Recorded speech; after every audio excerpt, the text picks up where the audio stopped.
Hello my dear friends, you're on the Military Summary channel, and today we will discuss the situation in Ukraine on the 30th of March of 2023. Today we have a lot of very interesting updates, so let's start. And first we're going to start with Kiev, the capital of Ukraine. And the piece of information I'm going to provide you and the thing that we're going to discuss is not connected with the situation on the ground, with the clashes on the front line, but this piece of news is very important and we need to pay attention. The thing is that today, and that you know that a few years ago the Ukrainians took a decision to separate their Orthodox Church and become a separate church from the Russian Orthodox Church. And know that since the beginning of Ukraine, there was just one Orthodox Church that were under control of Moscow, of Russian Orthodox Church. And by the Poroshenko rule, when he was the president, he made a separate church. And after that, there is a very big process of splitting the assets between the churches. And before the war, it was more or less like a civilian situation without any problem. And some people, some popes, monks took a decision to join the Ukrainian Orthodox Church. Some monks took a decision to stay in Russian Orthodox Church. But after the war started, of course, everything that is Russian is like something like an enemy. It's like red color for a bull. And these days, the Ukrainian authorities are trying to push and move the Moscow Russian Orthodox Church from their churches, from their castles, and from these historical buildings that located all over the Ukraine, and the most important that located inside of Kiev. A lot of people came to the squares trying to make a strike against the situation, but the Ukrainian authorities didn't change their mind, and today a lot of people were forced to leave this area and these churches inside Kiev. Furthermore, this morning the head of Ukrainian church of this area of the churches in Kiev made some kind of report. He made a video and he cursed the Ukrainian authorities and Zelensky as well. He told them that they need to be afraid of revenge of the God. So that was his words, and so on. And I would like to remind you one more time that somewhere in 2014, the monks made the prophet somewhere from the Donbas area, and he told in 2014, before the Ukrainians started the splitting process of the churches, he told that in a few years the Ukrainians will start a war against the Orthodox Church. And believe me, within the 6 months after this process will be started, the Ukrainian authorities and Ukraine as a country will fall. So this is the prophet that were made in 2014. So if this prophet is going to become true, that means that somewhere in September, so 6 months later, the war should be finished, or at least the war with Ukraine will be finished, and then maybe they're going to be another war with completely different countries between Russia and something else, like Lvov People's Republic or Kyiv People's Republic, or against NATO. Who knows? We'll see. So this is the first piece of information. Another interesting update are coming from Sumy region. This week, recently the Ukrainians has deployed their air defense system in the vicinity of Sumy. And the thing is that this is the region where the Russians are testing and using their guided bombs very massively. So not just one or two bombs, they're attacking this area almost every single day using dozens of bombs, guided bombs. And the Ukrainians, for now, they don't have a solution how to prevent and how to shut down, how to do anything with these bombs. So that's why they took a decision to at least to start doing something, and they tried to test whether the system, air defense system Buk M1 is able to prevent and to reduce the level of such bombings from the Russian side. And the Russians, as a result of clashes or bombings or air duels or something like this during the previous 24 hours, managed to destroy another system, air defense system in the vicinity of Sumy. Now let's go to the Bakhmut Today we have a lot of very interesting updates from Bakhmut. Some of them are fantastic, some of them is hard to believe, some of them is possible, like situation on the ground and so on. And first, let's start. I'll repeat one more time the piece information I told you in the morning video, according to the local time, that the Wagnerians managed to capture a few Ukrainian soldiers inside Bakhmut during the clashes in that town, and they made like a video. You can find this video in open source. It's like, it's not a fake, it's not speculation. I'm not saying about the content of that video. Maybe that the words that Ukrainian soldier told us was a real fake or something like this. I'm talking about the fact that there is such kind of a video.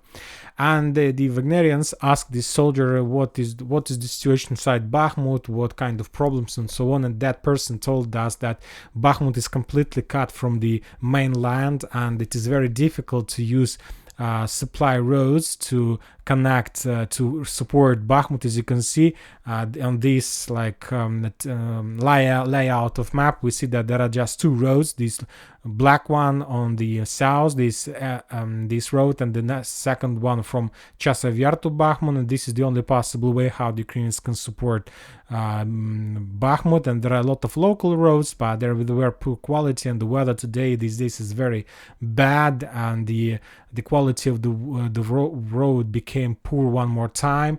So this is not the point, but he told us that during the previous months the Ukrainians managed to create underground tunnels.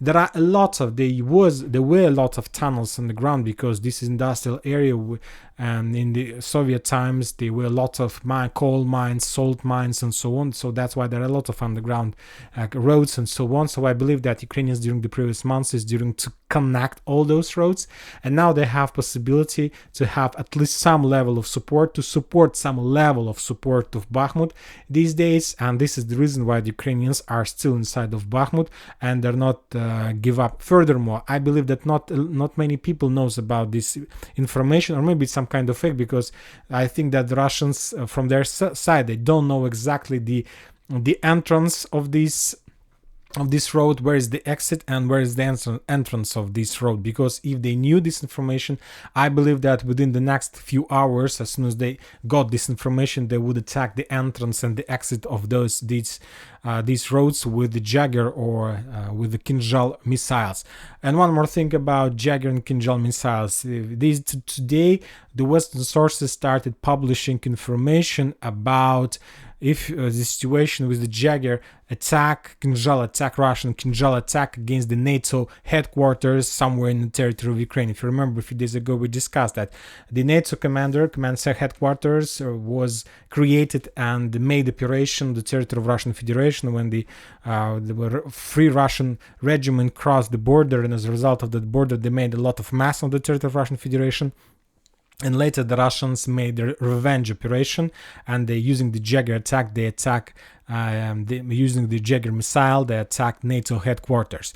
And there were no information about the number of losses from the NATO side. And today we start receiving the first numbers. And the Western sources, Western media, I believe Greece, it's from Greece, some newspapers from Greece are saying that as a result of that attack, around 300 officers were killed. This bunker was located somewhere on 130 meters underground, and they believe that they're in the safe zone, safe area, but the Russians managed to got them using the Jagger missile.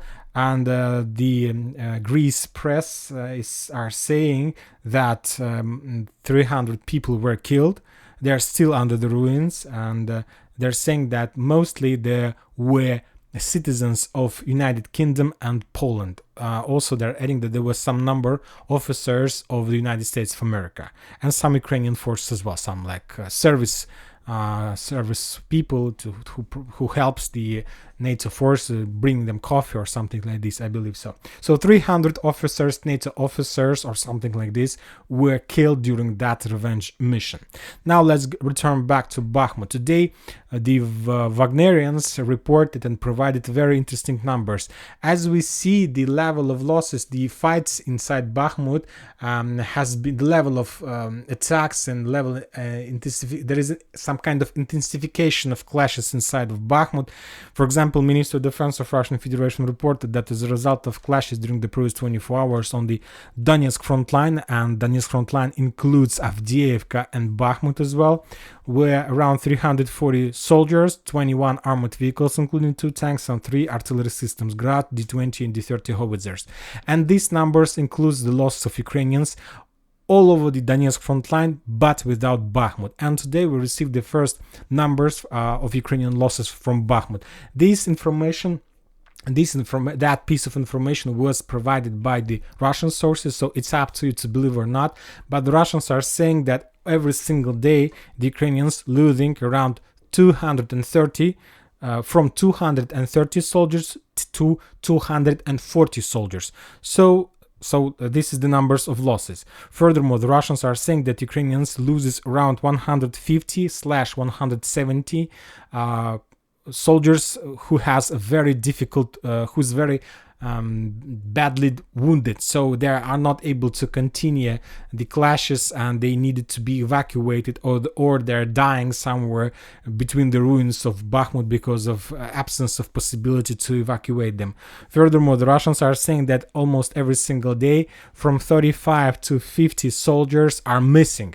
So they're talking about those soldiers who got for the first time in trenches, and as soon as he see the enemy, or as soon as he find himself under artillery fire, he understand that the best solution he can do is take his weapon and to start running away as far as possible. So this is the number of this type of soldiers is around 35/50 soldiers per day. Furthermore, the Russians are saying that during the march, almost every single 24 hours, from 20 till 60 soldiers surrenders.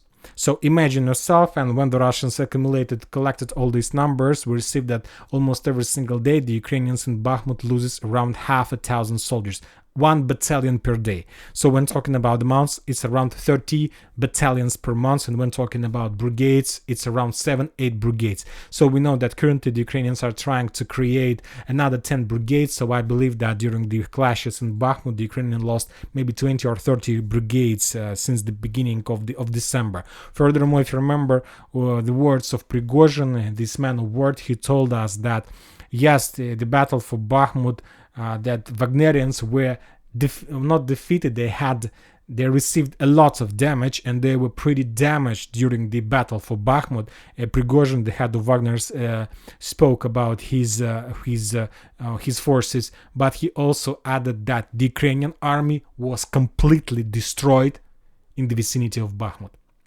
And when we compare these numbers, we see that maybe this piece of information can be some kind of truth. We'll see. Anyway, I believe that sooner or later we're going to understand everything, and I believe that sooner or later, and I believe that more sooner than later, we are going to see the first usage of the Western tanks like Leopard, Challengers, and maybe France tanks and so on in the vicinity of Bakhmut. And it will be very interesting to see whether the Russians are able to reduce the danger and the problems from this type of weapon.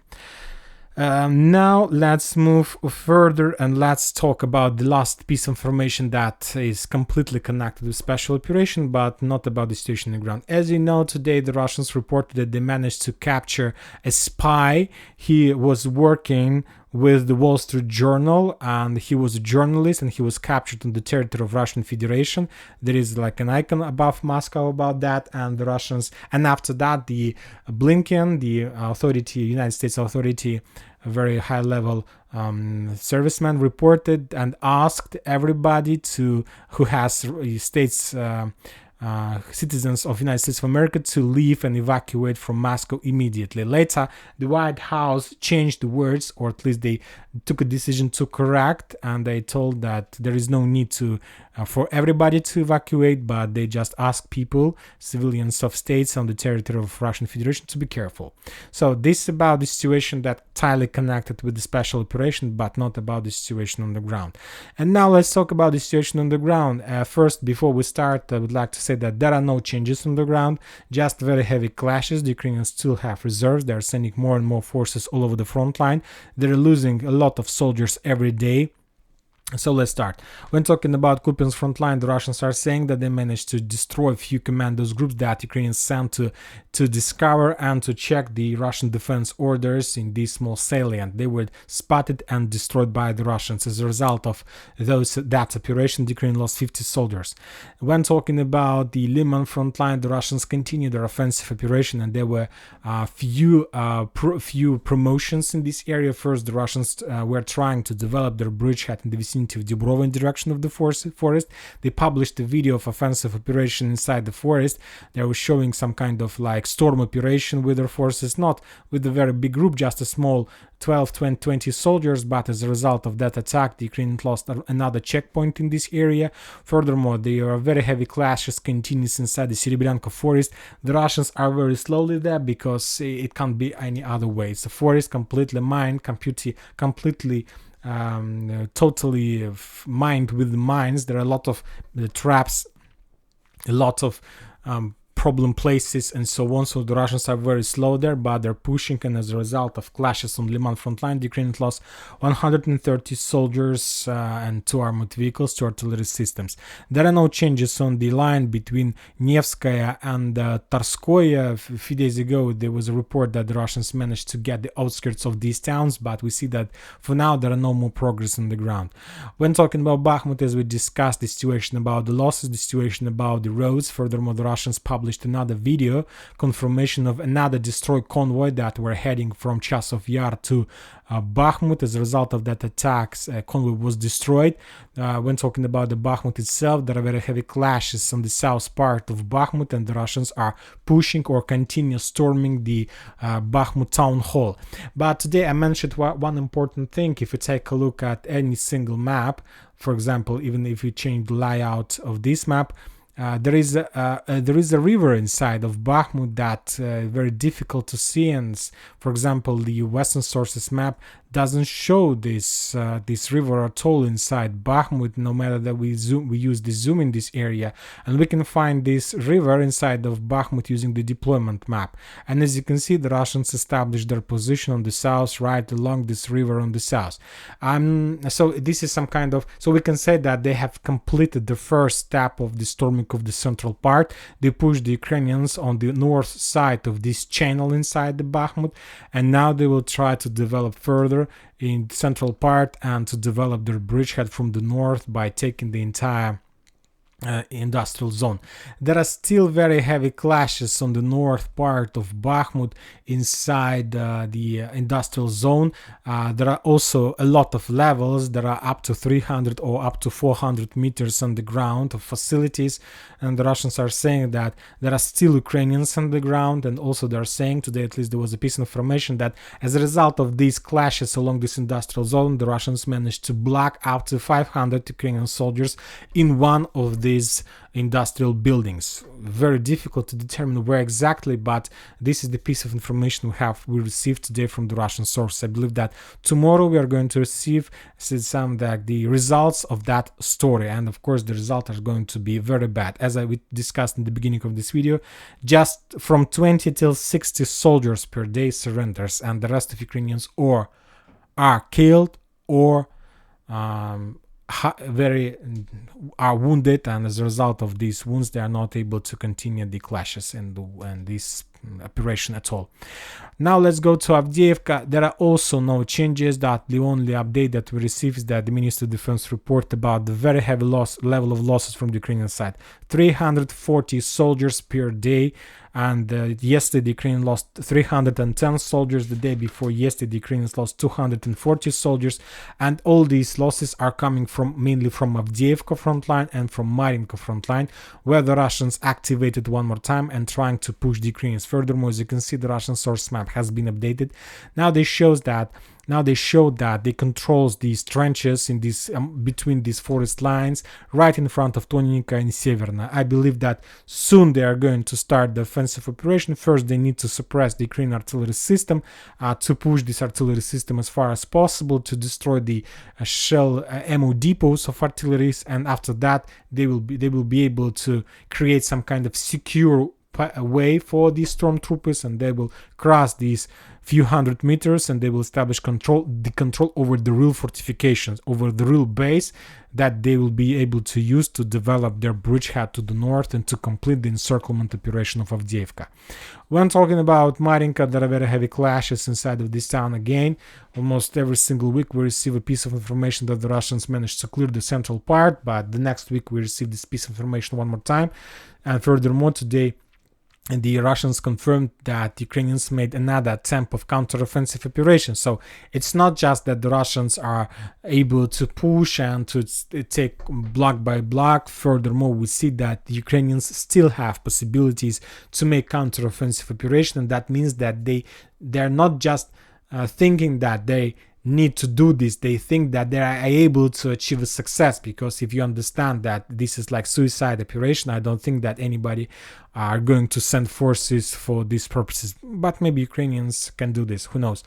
When talking about South Donetsk and Zaporozhye area, this is completely silent front line. The Russians are saying that as a result of clashes all over the front line from Kupiansk to Marinka, let's say, or to the Novomikhailivka, the Ukrainians lost just 25 soldiers and 2 armored vehicles. We tried to explain the situation with the fact that the Russians took a decision to change the general on this area, but who knows what is this. Maybe this is some kind of silence before the real storm. Furthermore, the Russians reported that as a result of artillery duels, they managed to destroy at least one fuel depot in this area. The Russians attacked Ukrainian position in Shcherbaki, in Malinovka, and furthermore, one helicopter Mi-8 was shot down in the vicinity of Vremivka tactical bridgehead. When talking about Kherson, there are very heavy artillery duels as well. The Ukrainians lost just 25 soldiers, 11 armored vehicles, and 3 artillery systems, and the Russians destroyed 1 ammo depot and 3 howitzers D-30 on the Kherson front line. And that's it about the situation on the ground. As you can see, the front lines are stable, but there are a lot of things that happens around Ukraine, and I believe that we're going to see some kind of intensification of these things, of these events. More and more interesting piece of news are going to come within the next few days. If you know, tomorrow is the 31st of March, and tomorrow the president of Belarus is going to make his own speech to the parliament and to the authorities. So it's going to be like a yearly based speech when he will talk about the results and so on.